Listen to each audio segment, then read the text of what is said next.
নমস্কার। কবিতা মুনাজাত, কবি কাজী নজরুল ইসলাম। কবি এই মুনাজাত কবিতায় সংকীর্ণতা ও নীচতার থেকে মুক্তি এবং উদারতার জন্য সৃষ্টিকর্তার কাছে নিবেদন জানিয়েছেন। আমারে সকল ক্ষুদ্রতা হতে বাঁচাও প্রভু উদার। হে প্রভু, শেখাও নীচতার চেয়ে নিজ পাপ নাহি আর।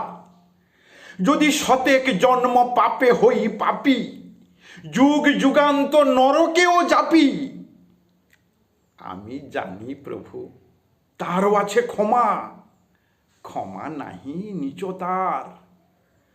ক্ষুদ্র করো না হে প্রভু আমার হৃদয়ের পরিসর, যেন সমঠাই পায় শত্রু মিত্র পর। নিন্দা না করি ঈর্ষায় কারো, অন্যের সুখে সুখ পাই আরো। কাঁদি তারি তরে অশেষ দুঃখী ক্ষুদ্র আত্মা তার। আমার সকল ক্ষুদ্রতা হতে বাঁচাও প্রভু উদার। আমার সকল ক্ষুদ্রতা হতে বাঁচাও প্রভু উদার। নমস্কার।